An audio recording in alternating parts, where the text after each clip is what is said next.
রবিবার দেখুন, জানুন সত্য রামায়ণ, যা এখনো কোনো সংবাদ মাধ্যমে প্রচারিত হয়নি।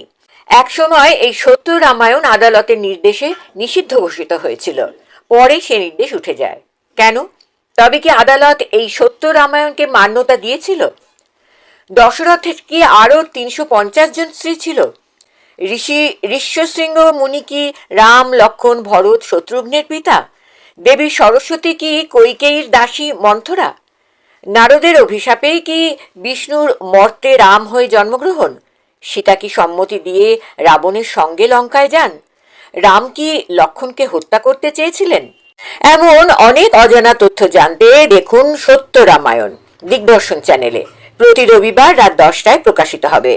লগ ইন করুন, সাবস্ক্রাইব, বেল আইকন ছুঁয়ে গ্রাহক হন। Information provided by the speaker, presenter on the IDSC platform is for general information purposes only.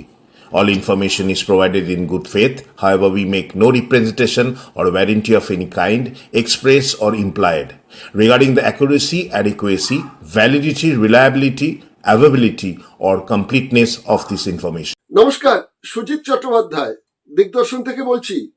আপনাদের সামনে 49তম সত্য রামায়ণ বিষয়টি নিয়ে আবার হাজির হলাম। মোট 50টি পর্ব থাকবে। আগামী সপ্তাহে এই সত্য রামায়ণ বিষয়টি পরিসমাপ্তি ঘটবে। যারা আমাদের অনুষ্ঠান নিয়মিতভাবে আগে দেখেননি, তাদের অনুরোধ করব আগের পর্বগুলো একটু দেখে নিন, তাহলে এই পর্বটি দেখতে এবং বুঝতে আপনাদের সুবিধা হবে। আপনারা ভাবছেন এটির নামকরণ করা হয়েছে সত্য রামায়ণ। রামায়ণ তো রামায়ণই হয়, তার আবার সত্য কি, তার আবার মিথ্যা কি? আছে অনেক কারণ আছে, তাই জন্যই তো এই নামকরণ। রামায়ণ রচয়িতা বলা হয় বাল্মীকিকে। বাল্মীকি রচনা করেছেন, লেখেননি। রচনা এবং লিখিত এই শব্দ দুটোর মধ্যে কিন্তু একটা পার্থক্য আছে। বলা হয় যে বৈদিক সংস্কৃততে পরবর্তীকালে নাকি এর অনুবাদ হয়েছে। বৈদিক সংস্কৃত জিনিসটা কি সেটা আমার জানা নেই, আপনাদের যদি জানা থাকে একটু আমাদের জানাবেন। কে লিখেছিলেন তাও কিন্তু সেরকম ভাবে উল্লেখ নেই। হ্যাঁ, অনেক অনেক অনেক পরের ঘটনা যে তুলসীদাস রামায়ণ রচনা করেছিলেন আয়ুধী ভাষায়, অর্থাৎ উত্তরপ্রদেশীয় ব্রাহ্মণ পরিবারের সন্তান। উত্তরপ্রদেশীয় একটি ভাষা যেটা অযোধ্যায় প্রচলিত ছিল, সেই ভাষায় তিনি রামায়ণ রচনা করেছিলেন। আর বাংলায় কৃত্তিবাস মুখোপাধ্যায়, হ্যাঁ, আরেক ব্রাহ্মণ সন্তান, যিনি পরবর্তীকালে কৃত্তিবাস ওঝা নামে পরিচিত হন, তিনি এই রামায়ণ রচনা করেছিলেন। তাও পুরো রামায়ণটা কিন্তু কৃত্তিবাস করেননি। তিনি একটি দুটি পর্ব লেখার পর প্রয়াত হন। তখন তার ভাইপো ভাগ্নেরা, তারা নাকি এই রামায়ণটি পরবর্তীকালে লিখেছেন, এরকমই ইতিহাসে বর্ণিত আছে। ওদিকে কর্ম রামায়ণ নামে দক্ষিণ ভারতে এক রামায়ণ, বিভিন্ন দেশে দেশে বিভিন্ন রামায়ণ রচনা হয়েছে। মূলত একটি জাতির রূপক কাহিনী হিসেবেই কিন্তু এটাকে দেখা হয়ে থাকে। কিন্তু যারা প্রবলভাবে হিন্দুত্বে বিশ্বাসী, তারা তো এটাকে সত্যি ঘটনা ভাবেন, মানে রূপক কাহিনীকে ইতিহাস ভেবে বসেন। ইতিহাসের কিন্তু প্রামাণ্য নথি থাকে, কিন্তু রূপকের কোনো প্রামাণ্য নথির প্রয়োজন হয় না। বিশ্বাসে মিলায় বস্তু, তর্কে বহুদূর। কেন বলছি এ কথা? বাল্মীকি, যাকে মূল রচয়িতার কথা বলা হচ্ছে তার তপবন ছিল উত্তরপ্রদেশে। কেউ কেউ বলছেন না উত্তরপ্রদেশ নয়, ছত্তিশগড়ে। আবার অনেকে বলছেন না ছত্তিশগড়ে নয়, সেটা তো ছিল এই পশ্চিম বাংলায়, ঝাড়গ্রামেতে। নয়াগ্রাম বলে একটা জায়গা আছে, সেখানে শুধু তপবন নয়, সেখানে নাকি সীতার পর্ণকুটির ছিল, সেটাকে এখন পাকা করে দেওয়া হয়েছে। তার পাশে রয়েছে একটি ঘোড়ার মূর্তি, অর্থাৎ রামের যে অশ্বমেধের ঘোড়া লবকুশ আটকে ছিলেন, সেটাও নাকি রয়েছে। শুধু তাই নয়, লবকুশ যে ঘরে জন্মগ্রহণ করেন, সেই আতুর ঘরটাও নাকি রয়েছে ঝাড়গ্রামের। তাহলে উত্তরপ্রদেশে না ছত্তিশগড়ে না আমাদের ঝাড়গ্রামে? আমি সেই বিতর্কটাও আপনাদের সামনে তুলে ধরলাম, আপনারা বিবেচনা করে দেখুন। তার সঙ্গে সঙ্গে আরো কিছু উল্লেখ আছে। সেটা হচ্ছে এই বাল্মীকি যে রামায়ণটি রচনা করলেন, সেখানে বলা হয়েছে লব ও কুশ এই দুজনেই হচ্ছেন সীতার যমজ সন্তান। লব অর্থ হচ্ছে স্বর্ণাভ, অর্থাৎ গায়ের রং সোনালী, গৌরবর্ণ যাকে বলে। আর তার সঙ্গে কুশ, কুশ শব্দের নামে হচ্ছে কৃষ্ণাভ, অর্থাৎ তার গায়ের রং কালো। সুতরাং যমজ সন্তান, একজনের গায়ের রং ফর্সা, আরেকজনের গায়ের রং কালো। বেশ ভালো কথা। আবার কিছু কিছু জায়গায় বলা হচ্ছে না না, সীতার একমাত্র পুত্রই লব। তাহলে কুশ এলো কোথা থেকে? যে কাহিনী বর্ণিত হয়েছে সেখানে হচ্ছে সীতা গিয়েছিলেন নদীতে স্নান করতে, লবকে ঘরে রেখে গিয়েছিলেন। লব সে ঘর থেকে নাকি নিরুদ্দেশ হয়ে যায়, তাকে খুঁজে পাওয়া যাচ্ছিল না। তখন সেখানকার ঋষি কন্যা যারা ছিলেন তারা গিয়ে বাল্মীকিকে খবর দিলেন যে লবকে খুঁজে পাওয়া যাচ্ছে না। ভীষণ বিপদে পড়ে গেলেন বাল্মীকি, যে তার আশ্রয়ে আছেন সীতা, রঘুবংশের রাজা, পরবর্তীকালে এরাই বংশধর, অযোধ্যার রাজা হবে এই লবকুশ। সুতরাং আমার তপবন থেকে যদি নিখোঁজ হয়ে যায় তাহলে তো এটা আমার ব্যর্থতা। তিনি তড়িঘড়ি একটা কুশ তুলে, অর্থাৎ একটি দুব্বা তুলে সেটিকে তিনি নাকি আকার দিয়ে দিলেন, জন্ম দিয়ে দিলেন কুশের। অর্থাৎ সীতার গর্ভজাত সন্তান কুশ নন, এরকম কথাও কিছু কিছু জায়গায় কথিত আছে। এই লব পরবর্তীকালে নাকি রাজত্ব করেছিলেন পাকিস্তানের লাহোরে, আর কুশ রাজত্ব করেছিলেন পাঞ্জাবের একটি জায়গায়। এই হচ্ছে গিয়ে লব কুশের গল্প। আমি যে ঘটনাটা বলছি সেটা হচ্ছে যে এই বিষয়টা নিয়ে তো 300 রামায়ণ রয়েছে প্রায়। সেগুলো অনুধাবন করেছিলেন দক্ষিণ ভারতের পেরিয়ার ইভি রামাস্বামী, একজন দলিত আন্দোলনের নেতা। তিনি বিচার বিশ্লেষণ করে দেখলেন যে ব্রাহ্মণ্য ধর্ম প্রতিষ্ঠা এবং বৌদ্ধ ধর্মকে বিনাশ করার জন্যই এই রামায়ণ রচনার প্রয়োজন হয়ে পড়েছিল। তিনি তাই জন্য একটি বই লিখলেন। সে বইটির নাম হচ্ছে সত্য রামায়ণ, এবং সেটা লিখলেন তামিল ভাষায়। পরবর্তীকালে সেটা ইংরেজিতে অনুদিত হলো এবং 1969 সাল নাগাদ এটি তৈরি করলেন হিন্দিতে। তার নাম ললিত সিং যাদব। তিনি একজন বৌদ্ধ ছিলেন এবং দলিত আন্দোলনের নেতা ছিলেন, যার পরিচয় এখন সেভাবে নেই। যারা দলিত আন্দোলন করেন উত্তরপ্রদেশে তারাও ললিত সিং যাদবকে পরিচিত করার দায়বদ্ধতা নেননি। কেন না, ওই সংসদীয় ভোটের রাজনীতি, সবাইকে সন্তুষ্ট করে চলতে হবে, ভোট ব্যাংকটাকে ঠিক রাখতে হবে, ব্রাহ্মণকেও দরকার, ক্ষত্রিয়কেও দরকার, জাটকেও দরকার, আবার দলিতকেও দরকার, আবার মুসলিমদেরও দরকার। তো যাই হোক, এই ললিত সিং যাদব কিন্তু যখন বইটি লিখলেন সেই সময় উত্তরপ্রদেশে কংগ্রেসের রাজত্ব। কংগ্রেস সরকার বিপদে পড়ে গেলেন। তারা দেখলেন এতদিনের মানুষের বিশ্বাসের ওপর আঘাত আনতে চলেছে, ভোটে খারাপ কিছু হতে পারে। তখন তারা সে বইটির ওপর নিষেধাজ্ঞা জারি করে দিলেন। ললিত সিং যাদব কিন্তু চুপচাপ বসে থাকেননি, তিনি সরাসরি এলাহাবাদ হাইকোর্টে মামলা ঠুকে দিলেন। এলাহাবাদ হাইকোর্ট রায় দিল যে এই বইটি নিষেধ করা যাবে না, বইটিকে ছেড়ে দিতে হবে। কংগ্রেস সরকার কিন্তু তখনকার তাতে রাজি হননি, তারা এটাকে সুপ্রিম কোর্টে নিয়ে গেলেন। সুপ্রিম কোর্টেও তাদের পরাজয় ঘটল।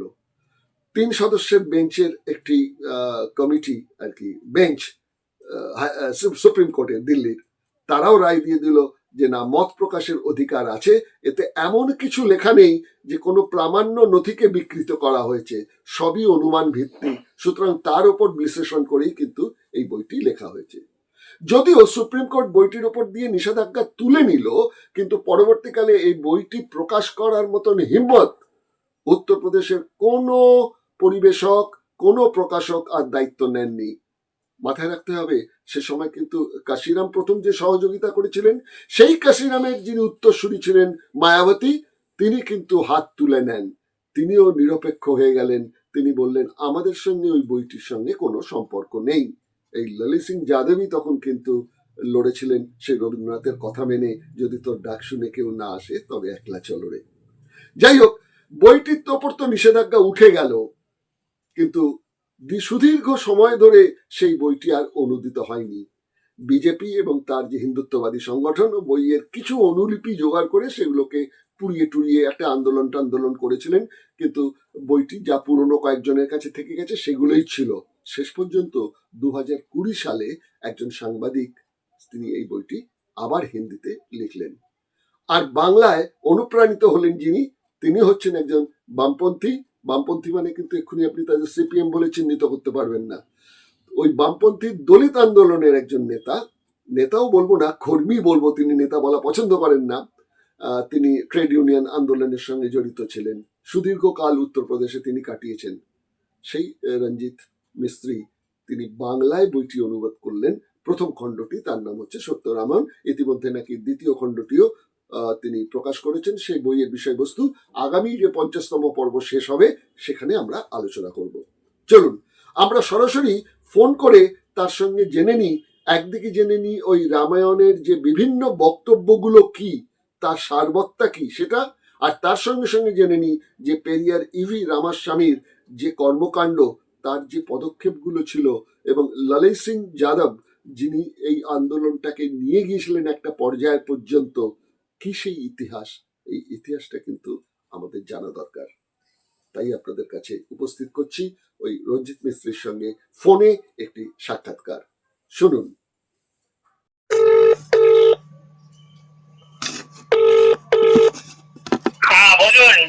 নমস্কার রঞ্জিত দা, আমি সুজিত বলছি দিগদর্শন থেকে। কেমন আছেন? এই হ্যাঁ, ঠিকঠাক চলছে। আমরা প্রতি সপ্তাহে যে অনুষ্ঠানটি করি সত্য রামায়ণ নিয়ে, তো 50টি পর্ব মধ্যে এবার আমরা 49তম পর্বে পৌঁছে গেলাম। মানে সামনের রবিবার আর 50তম পর্ব করলে আমরা এই সত্য রামায়ণ বিষয়টি আর কি সমাপ্তি হবে। ধন্যবাদ। এবারকার অনুষ্ঠানে যেটা আমাদের একটু আলোচ্য বিষয় থাকবে সেটা হচ্ছে, আমরা তো জানি যে বাল্মীকি রামায়ণের মূল রচয়িতা, তারপর তো বিভিন্ন জনে বিভিন্নভাবে রামায়ণ লিখেছেন, আমাদের দেশে বিদেশে নানা ক্ষেত্রে এই রূপকধর্মী কাহিনীটি প্রচারিত হয়েছে। যারা লিখেছেন তারা নিজেদের মতন করে লিখেছেন। তো বাল্মীকিকে তো লিখিত কি বলা হয়েছে, বাল্মীকিকে বলা হয়েছে তো রচয়িতা।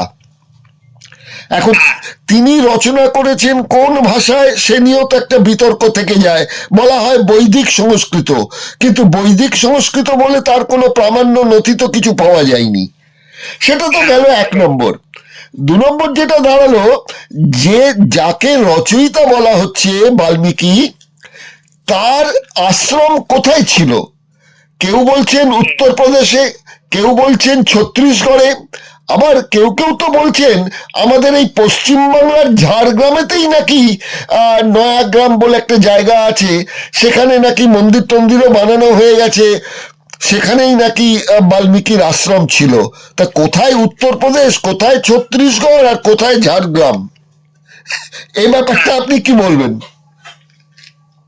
দেখুন, আমার যতদূর ধারণা, যেটা সবচেয়ে বেশি আমার কাছে করছে সেটা হচ্ছে বাল্মীকির যে চরিত্রটা, এই চরিত্রটার সঙ্গে আপনি বুদ্ধের চরিত্রের অনেকটা মিল পাবেন। বুদ্ধ যেমন ভাবে তপস্যা করেছেন, দেখেছেন এবং ধ্যান করেছেন, সেরকম এনাকেও সেইভাবে দেখা হয়। আমার যতদূর ধারণা, এটা কাল্পনিক চরিত্র হিসাবে এটাকে করেছেন, লিখেছেন তিনি, কিন্তু তাকে এই ধরনের কোন একটা উপাধি দিয়ে ভূষিত করার চেষ্টা করা হয়েছে। কিন্তু আদৌ তার কোন জন্মস্থান বলে ভারতবর্ষের বুকে কোথাও নেই, কোন পার্টিকুলার জন্মস্থান নেই। কখনো আপনি উত্তরপ্রদেশে পাবেন, তো কখনো আপনি ঝাড়খণ্ডে পাবেন, আলাদা আলাদা জায়গায় পাবেন। আমার বিচারে আমি জেনেছি, সেই জায়গা থেকে বাল্মীকি সম্পর্কে, বাল্মীকি কখনো বলছেন ব্রাহ্মণ, কখনো বলছেন ইসের ঘরে জন্ম হয়েছে, বড় হয়েছে, আবার সে দস্যু ছিলেন। অনেকগুলো জিনিস তার সঙ্গে একসঙ্গে করা হয়েছে। আচ্ছা, এর কোনো মানে ঐতিহাসিক নেই। হ্যাঁ, আমি অন্যান্য জায়গাগুলোর বাদ দিচ্ছি। যদি তিনি ঝাড়গ্রামেতেই তার আশ্রম থেকে থাকতো, তাহলে তো রামায়ণ কাহিনীর মধ্যে বাংলার কিছু উল্লেখ থাকতো, পুরনো প্রাচীন বাংলার জনপদ নিয়ে। তো রামায়ণে তো কোনো বাংলা নিয়ে কোনো উল্লেখই নেই। তাহলে কি করে ঝাড়গ্রামে তার আশ্রম বলা হচ্ছে? সেটাই তো প্রশ্ন। আর এই আশ্রমটা হয়েছে কবে, সেটাও একটা জানার বিষয়।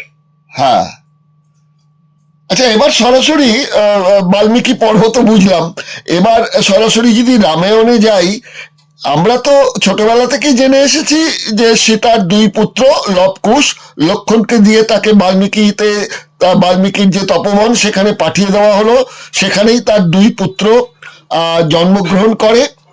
দুই পুত্র যমজ, এবং লবের অর্থ হচ্ছে স্বর্ণালী অর্থাৎ গৌরবর্ণ, এবং কুশ তাকে বলা হয়েছে কৃষ্ণবর্ণ।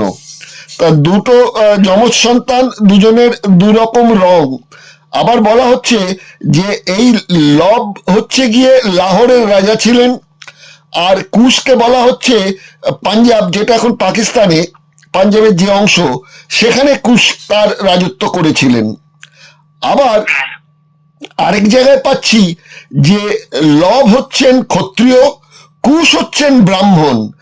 তাহলে যদি রামের সন্তান হয়ে থাকেন ক্ষত্রিয় পুত্র, তাহলে সে এক পুত্র ব্রাহ্মণ হয় আর আরেক পুত্র ক্ষত্রিয় হয় কি করে? আপনি যদি বাল্মীকি রামায়ণ দেখেন, সেখানে কিন্তু এরকম কিছু নেই। হ্যাঁ, বাল্মীকি রামায়ণে কিন্তু এরকম নেই হ্যাঁ, যে রাজা ছিল জন্ম নিয়েছে বাল্মীকির তপবনে, সেখানে লবকুশ বলে যে দেখানো হয়েছে তারা রামের সন্তান। পরবর্তীকালে রাম তাদেরকে দিয়েছেন, মানে অস্তিত্বে নিয়ে এসেছেন, কিংবা তাদের স্বীকার করেছেন ছেলে বলে, পরে সে যুদ্ধ করেছে। এই ব্যাপারটাকে এইভাবে দেখানো হয়েছে। কিন্তু আপনি যদি দেখেন, তবে এইগুলো বিভিন্ন পটকথার থেকে এসেছে, এটা শুধু বাল্মীকি রামায়ণ থেকে আসেনি। এগুলা ঠিক অন্যান্য রামায়ণ যখন তৈরি করেছে সেখানে এই ধরনের কথা উল্লেখ করেছে। কারণ রামায়ণ তো এমন একটা জায়গা দাঁড়িয়ে দেখা দিয়েছে, সেখানে এটা শুধু আপনি বাল্মীকি রামায়ণ নিয়ে কথা বললে ভারতবর্ষের রামায়ণের সম্পূর্ণতা হয় না। কখনো কৃত্তিবাস, কখনো তুলসীদাস, উত্তর ভারতের কখনো জৈনী, কখনো বুদ্ধ রামায়ণ, রামায়ণের বিভিন্ন রূপ দেখা দিয়েছে। এজন্য আপনি এগুলাকে ঠিক মিলাতে পারবেন না। আরেক জায়গায় দেখছি বলা হচ্ছে যে রামচন্দ্র যেমন ছিলেন বিষ্ণুর অবতার, লক্ষণ হচ্ছেন শেষনাগের অবতার, ভরত শত্রুঘ্ন হচ্ছেন বিষ্ণুর আরেক অবতার। আবার বলা হচ্ছে যে লব আর কুশ এরা নাকি ছিল আগের জন্মে বিষ্ণুর হাতে, তারা বধ হয়েছিলেন। মধু ও কৈটভ নামে দুজন অসুর, তাদের নাকি মৃত্যু সময় আশীর্বাদ করেছিলেন যে এই জন্মে তোমাদের মেরে ফেলছি বটে, পরের জন্মে তোমরা আমার পুত্র হয়ে জন্মাবে। মধু কৈটভ এরাও নাকি লব আর কুশ। ওখানেও আলাদাভাবে এটাকে দেখানো হয়েছে। হ্যাঁ, তার মানে অসুর জনজাতি এবং আদিবাসী সম্প্রদায়ের সঙ্গে মিলিয়ে দেওয়ার জন্যই তাদের আগের জন্মে মধু কৈটভ করে দেওয়া হলো। অদ্ভুত ব্যাপার। আচ্ছা, আরেকটা বিষয় বলি, সেটা হচ্ছে গিয়ে এই শিখ ধর্মে নাকি বলা হচ্ছে যে গুরু নানক তিনি ছিলেন লব, মানে তার বংশধর হচ্ছেন গুরু নানক, লবের বংশধর, আর কুশের বংশধর হচ্ছেন গুরু গোবিন্দ সিং। এরকম নাকি শিখ ধর্মে উল্লেখ আছে। শিখ ধর্মটাকেও হিন্দু ধর্মের মধ্যে সমাহিত করার যে চেষ্টা, সেটারই একটা রূপরেখা এটা। কারণ হিন্দু ধর্ম থেকে তো এরা বেরিয়ে গেছে, বেরিয়ে গেছে এরা তো শিখ ধর্মের একটা আলাদা দিয়েছে, বৈশিষ্ট্য দিয়েছে, তার সঙ্গে তো কোনো মিল নেই। কিন্তু ভারতবর্ষের সবগুলো বিড়ম্বনা এটা যে বিশেষ করে ব্রাহ্মণবাদীদের কাছে নিজের কোনো ছিল না, সংস্কৃতি ছিল না। তখন তারা এইগুলোকে সমস্ত এক একটা করে নিয়ে একটা কাহিনী তৈরি করেছে, যে কাহিনীগুলো যদি আপনি গভীর ভাবে অধ্যয়ন করতে যান, তবে একটার সঙ্গে একটা মিল খুঁজেই পাবেন না, এবং আপনি কনফিউজ হয়ে যাবেন। এবং ভারতবর্ষের লোককেই কনফিউজ করে রেখেছে বলে এই ব্যাপারটাকে নিয়ে মানে খুব গভীর ভাবে কেউ চিন্তা করে না। কেউ রামকে পূজা করে, কেউ কৃষ্ণকে পূজা করে, এগুলো তাদের ওই সংস্কৃতি থেকে এসেছে, চলছে। হ্যাঁ, এখানেতে যে রামের বংশধরের কথা বলা হচ্ছে, লব আর কুশের কথা আমরা যদি পিছিয়ে যাই, তাহলে আমরা দেখতে পাচ্ছি যে কোথাও বলা হয়েছে যে আমাদের অজ এবং ইন্দুমতি তাদেরই সন্তান হচ্ছেন দশরথ এবং তার সন্তান রাম লক্ষ্মণ ভরত শত্রুঘ্ন, এরকমও বলা হচ্ছে। আবার মৎস্য পুরাণ বলে যে পুরাণটি আছে সেখানে বলা হচ্ছে যে সরাসরি দিলীপের পুত্র হচ্ছে গিয়ে আমাদের দশরথ। তো এই রকম, এবং সেখানে যে একটা পরপর যে বলা হয়েছে দিলীপের পুত্র অজ, অজর পুত্র দীর্ঘবাহু, আর দীর্ঘবাহুর পুত্র হচ্ছে অজপাল। তার মানে অজ আর অজপাল এই দুজন তো দু পুরাণে আলাদা আলাদা ভাবে উল্লেখ করা হচ্ছে। মানে সেখানেও কি একটা মানে কি বলবো ধারাবাহিকতাটাকে মেনটেন করা সম্ভব হয়নি? না, হয়নি তো, ধারাবাহিক একদম মেনটেন করা সম্ভব হয়নি। এগুলো হয়নি যে এগুলো একজনে লেখেনি, এই বিভিন্ন জনে বিভিন্ন ভাবে লিখেছেন, যার ফলে এই কনফিউশনটা রয়ে গেছে।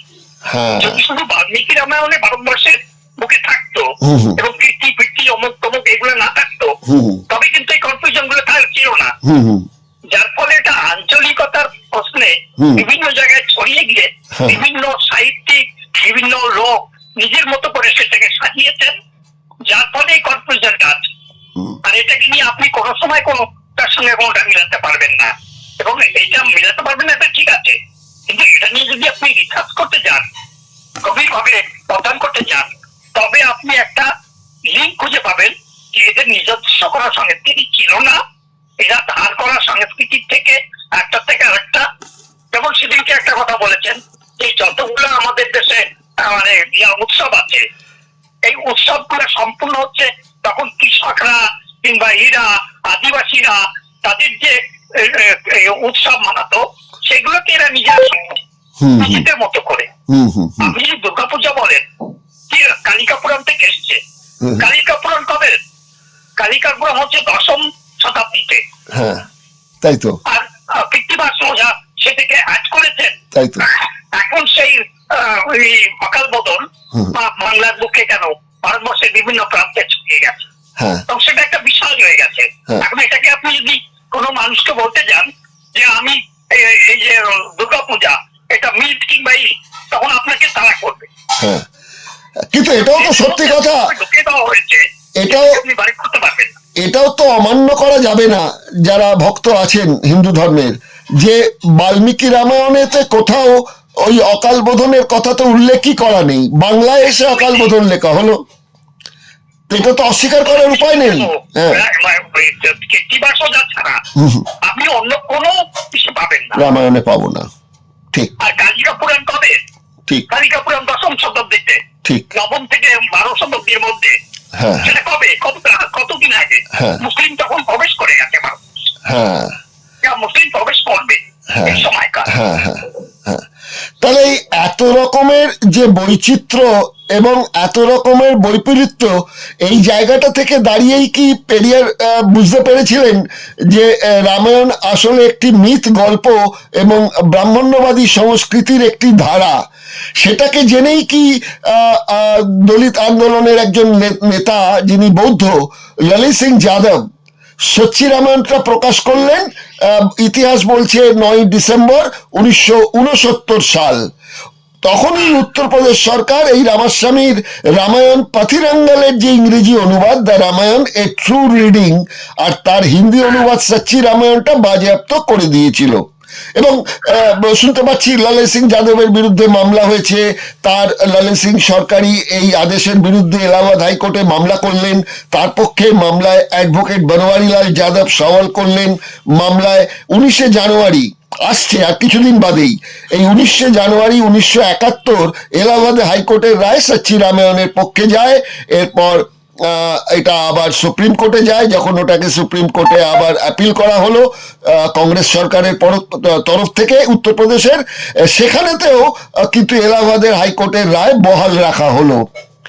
তো এই যে এত বড় যে ঘটনাটা, এই ললিত সিং যাদবের যে এই দুঃসাহসিক প্রচেষ্টা, এইটা সম্পর্কে একটু যদি বলেন। ললিত সিং যাদব এইটা নিয়ে এগিয়ে এলেন কোন পরিপ্রেক্ষিতে? দেখুন, ভারতবর্ষের মানে দক্ষিণ পূর্ব ভারতে লালু সিং যাদবকে বলা হয় পেরিয়ার, হ্যাঁ উত্তর ভারতের পেরিয়ার। হ্যাঁ ঠিক আছে, এটা হচ্ছে সবচেয়ে বড় ইন্টারেস্টিং ব্যাপার হ্যাঁ। যে উনি একজন সৈনিক, সেনায় ছিলেন, হ্যাঁ। সেখান থেকে বেরিয়ে এসে উনি অনেকগুলো বই লিখেছেন। উনি এই রামায়ণের এই অনুবাদ ওই সময় আপনি চিন্তা করে দেখতে পারেন 1967-69 উনি এই বইটাকে অনুবাদ করেছেন, এবং এই বইটা অনুবাদ করার পরে উনি কিভাবে ওনাকে হ্যাকে করা হয়েছে। উনি একটা সংগঠন তৈরি করেছিলেন, দলিতদের সংগঠন, অর্জক সংঘ বলে একটা সংগঠন। হ্যাঁ হ্যাঁ হ্যাঁ হ্যাঁ সেই সংগঠনের মাধ্যমে উত্তর ভারতে অসম্ভব পরিমাণেও উনি লড়াই লড়েছেন, জেলে গেছেন, সবকিছু উনি এইভাবে করেছেন। সেই মানুষটাকে আপনি যদি সত্যি দেখেন যে সেই মানুষটা তার পায়নি, তার যে প্রচার পাওয়া উচিত, তাকে যেভাবে সম্মান করা উচিত, কিন্তু করেনি। কারা করে? আপনি একবারও কোনো দক্ষিণ ব্রাহ্মণবাদী কাউকে উল্লেখ করতে দেখেছেন যে লালু সিং যাদব একজন বড় মহান ছিলেন? আচ্ছা, আমরা ব্রাহ্মণ্যবাদীদের কথা বাদ দিচ্ছি, কিন্তু দলিত আন্দোলন যারা পরিচালনা করেন তারাও তো ললিত সিং যাদবকে সেভাবে সামনে আনলেন না। আনেননি। এবং মায়াবতী তার নাম নিতে ভয় পেত। আচ্ছা ব্যাংকের ভয়তে। আচ্ছা আচ্ছা, আমরা যেটা পাচ্ছি ইতিহাসে সেটা হচ্ছে যে সুপ্রিম কোর্টে যখন এই মামলাটা গেল, সুপ্রিম কোর্টের তখন 3 জন বিচারপতির আন্ডারে মামলাটা ছিল। একজনের নাম BR কৃষ্ণ আয়ার, একজনের নাম PN ভগবতী এবং আরেকজনের নাম সৈয়দ মুর্তাজা ফজল আলী। তারা 1976 সালের 16ই সেপ্টেম্বর সর্বসম্মতিক্রমে রাজ্য সরকারের আবেদন খারিজ করে দিয়ে এই সচ্চি রামায়ণের ইংরেজি ও হিন্দি সংস্করণের ওপর নিষেধাজ্ঞা প্রত্যাহার করে নেয়। কিন্তু মাথায় রাখতে হবে 16ই সেপ্টেম্বর, আর আমরা দেখতে পাচ্ছি লালু সিং যাদবের জন্মদিন 17ই সেপ্টেম্বর, মানে আমাদের যেদিন বিশ্বকর্মা পুজো এবং তার সঙ্গে কাকতালীয়ভাবে মোদিজির জন্মদিনও 17ই সেপ্টেম্বর। যাই হোক, তো এই ঘটনার পর সুপ্রিম কোর্ট যখন রামায়ণকে কখনোই নিষেধাজ্ঞায় না ফেলে ওটাকে মুক্ত করে দিল, তারপরেও কিন্তু দেখতে পাচ্ছি উত্তরপ্রদেশের কোথাও কোনো প্রকাশক এই রামায়ণটি, এই সচ্চি রামায়ণটিকে প্রকাশ করবার দুঃসাহস তো দেখাননি। সে সময় বিজেপির তরফ থেকে পড়ানো হয়েছিল এই বইয়ের কিছু মানে প্রিন্টেড কিছু কপি, পুরো বইটা তাদের হাতে আসেনি, কেন বই ছিল না উত্তরপ্রদেশে। এই যে ঘটনাগুলো হলো, তাহলে কি করে এই সুপ্রিম কোর্টের যে আদেশ, সেই আদেশটা থাকা সত্ত্বেও এই রামায়ণকে কিন্তু প্রকাশ করা গেল না। প্রকাশ হলো কবে না, প্রকাশ হলো 2020-তে গিয়ে প্রকাশ হলো। তো এই সময়টার মধ্যে সুপ্রিম কোর্টের আদেশ থাকা সত্ত্বেও কি ওই সামাজিকভাবে ব্রাহ্মণ্যবাদীদের চাপে পড়েই এই বইটি আর প্রকাশ করা তখন সম্ভব হয়নি? পুরা শাসন ব্যবস্থায় এই যে ভোট ব্যাংক, যে ভোটের এই রাজনীতি, যে ভোটাধিকারের নামে যে সাপ্রেশন, সেই সাপ্রেশনটা আপনি সবচেয়ে প্রথম আপনাকে বুঝতে হবে। এবং পুরা যতগুলো পলিটিক্যাল পার্টি আছে, ইনক্লুডিং বামপন্থী, দক্ষিণপন্থী এবং ডানপন্থী, সমস্ত পার্টিদের কাছে হিন্দু ভোটের লালচ কিংবা ভোটের লোভে এরা সমস্ত রকমের জাতীয় আন্দোলন, মানে দলিত আন্দোলনকে সাইডলাইন করে রেখেছে, ভয় পেত। নাস্তিক শব্দ বলতেও এখনো বামপন্থীরা পর্যন্ত ভয় পায়। আপনি চিন্তা করে দেখতে পারেন, মানে বুদ্ধির বিকাশ ভারতবর্ষের বুকে ক্রিটিক্যাল থিঙ্কিং এর বিকাশের একটা বড় বাধা। সেই বাধাটাই আজকে সবচেয়ে বেশি মুখ করে দাঁড়িয়েছে। আর আজকে বিজেপির উত্থান, এটা 100 বছরে হয়নি। এদের নিকাম্য, মানে এদেরকে বলা চলে, এরা যেভাবে মানে ভোটের রাজনীতিতে সাপ্রেস করেছে, তার ফলে ভারতবর্ষের বুকে ক্রিটিক্যাল থিঙ্কিং এর জায়গা তৈরি হয়নি। এবং কেউ চায় না, শিক্ষা ব্যবস্থায় তাই করেছে এবং বাকি যা করেছেন রাজনীতিতেও তাই করেছেন। তাহলে সংবিধানগত জায়গা থেকে এই যে সুপ্রিম কোর্টের এই আদেশও তো বলতে গেলে পরোক্ষভাবে এই আদেশের মানে লঙ্ঘন করা হলো, একে অবমাননা করা হলো, এটা সমাজ স্বীকৃতি দিল না? আপনি সুপ্রিম কোর্টের প্রধান বিচারপতি, তিনি বলছেন যে আমরা যতগুলো আইন প্রণয়ন করেছি তার 25% আইনও হয় না, কার্যান্বিত হয় না। হুম। দেখবেন পুরো ইতিহাস রয়েছে, হ্যাঁ হ্যাঁ শুধু ওই সুপ্রিম কোর্ট থেকে একটা রায় এসে যায়, তারপরে তার থেকে যতটা দরকার ততটা তারা ইউজ করে, হ্যাঁ। আর বাকিটা সব ওই ঠান্ডা বস্তায় রেখে দেয়। হ্যাঁ। এটাই হচ্ছে একটি হুম। ইতিহাস। অর্থাৎ আপনি যদি রামায়ণ কাশিরাম এসে সত্যি যদি কিছু আন্দোলন হয়ে থাকে এই বইটা নিয়ে, এই বইটা প্রথম যে প্রচার করেছেন সে কাশিরাম কিছুটা করেছেন। আচ্ছা। তারপরে মায়াবতী সরকারে আসার পরে ভোটের রাজনীতিতে তিনিও সেটাকে ত্যাগ করেছেন। আর বামপন্থীদের কথা তো ছেড়েই দিলাম, তাদের তো শ্রেণী সংগ্রামী তারা জানে না কি ভারতবর্ষের শ্রেণীটাকে, শ্রেণী চরিত্র কি সেটা জানে না, জানার চেষ্টা করে। হ্যাঁ, তার মানে পরোক্ষভাবে আপনি ডানি বলুন আর বামি বলুন, এই সব দলগুলোই ওই ব্রাহ্মণ্যবাদী সংস্কৃতিকে বাঁচিয়ে রেখে নেতৃত্বটা তারা ধরে রাখতে চেয়েছে, তাই তো? তাদের কাছে বোঝা রয়েছে, ব্রাহ্মণ্যবাদের যে 1000 বছরের বোঝা, সেই বোঝার থেকে তারা মুক্ত হতে পারেনি। এটাই হচ্ছে সবচেয়ে বড় প্রবলেম। এটা শুধু আপনি বলবেন শুধু ভোটের রাজনীতি, তাদের চরিত্রগত ভাবে, তারা মূলগত ভাবে তারা ব্রাহ্মণ্যবাদের শিক্ষায় শিক্ষিত, তার সেখান থেকে বেরিয়ে আসতে পারে না। তাই তো। যাই হোক, রঞ্জিত বাবু জানবেন ভারতবর্ষের প্রতি কিলোমিটারে আপনি একটা করে মন্দির, প্রত্যেক ফ্যাক্টরিতে ঢুকবেন একটা করে মন্দির। মানে আপনাকে আপনার জীবন চরিতায় ছোটবেলার থেকে একেবারে পর্যন্ত যে ধর্মে যে পালিত হয়েছে সেই ধর্মের বীজ তার মধ্যে একেবারে অঙ্কুরে করে দেওয়া হচ্ছে। সেই শিশুটা ছোটবেলার থেকে যাকে এইভাবে দেওয়া হয়েছে, সেই শিশুটা বড় হয়ে কি করে সেই থেকে মুক্ত হবে? তার জন্য তো অনেক লড়াই, তার মধ্যে পেরিয়ারের মতো মানুষ অনেক হতে পারে, আমরাও নয়, আমাদের মধ্যেও এখনো পর্যন্ত অতটা আসেনি যে আমরা সবকিছু একদম পছন্দ করে দেবো। হ্যাঁ, তাই জন্যই কি এই আমাদের বাংলায় মিঠুন চক্রবর্তী দু একদিন আগে একটি জনসভায় ভাষণ দিতে গিয়ে বলেছেন যে তৃণমূলকে হটাতে হিন্দু কমিউনিস্টদেরও আমি বলবো আপনারাও জোটবদ্ধ হন, হিন্দু কমিউনিস্ট এরকম শব্দ ব্যবহার করছেন মিঠুন চক্রবর্তী। এটা একদম বাস্তব সত্য যে এখান যে কমিউনিস্ট যারা তা হিন্দু কমিউনিস্ট। যাই হোক, এই সংখ্যাটি মানে এই পর্বটি আমাদের এখানেই শেষ করতে হচ্ছে সময়সীমার জন্য। শেষতম পর্ব আগামী রবিবার 50তম। আমরা এই সম্পর্কে আরেকটু বিস্তারিত আলোচনা করব সামনের সপ্তাহে, তারপর আমরা এই পর্বের সমাপ্তি ঘোষণা করব। অনেক অনেক আপনাকে ধন্যবাদ, আপনি অনেক বড় কাজ করেছেন।